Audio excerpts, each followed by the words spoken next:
Doug Williams was coming back from a cruise with his wife Carol when he started having headaches.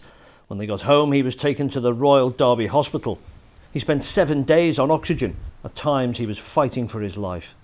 Today, recovering at home in Chaddesden, he told us what he'd been through and the care he'd received. I mean, the nurses and doctors, were superb. I couldn't fault them. Every time they would come in to my bed or I was moved to a side ward, and they would have to put on new masks, new gloves, new gown. And then as soon as they'd finished with me, bearing in mind when I was in there, they were checking my vitals every half hour, 24 hours a day.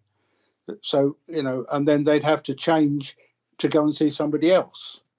And I felt for them really, because some of the nurses were saying their hands were literally red raw with keep on washing and changing. Can you put into words how you feel about the people who treated you? Well, I can't feel enough really, for thankful from, dare I say, the lady that came round with the breakfast, and all I ate in there was cornflakes, ice cream and jelly, because that's all I could stomach, from her up to the consultant and obviously the nurses, etc. They're doing a marvellous job. You seem like a very kind of resilient and chipper chap. Did you ever feel scared?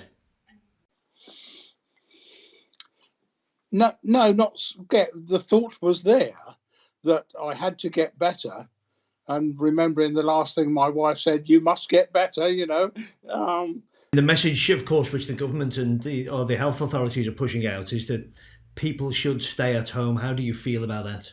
When you see on the television people gathering, and there seems more out now than there is normally.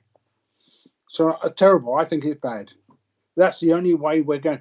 We can't beat it medically at the moment, but we can beat it by isolating ourselves, and this is what we've been doing.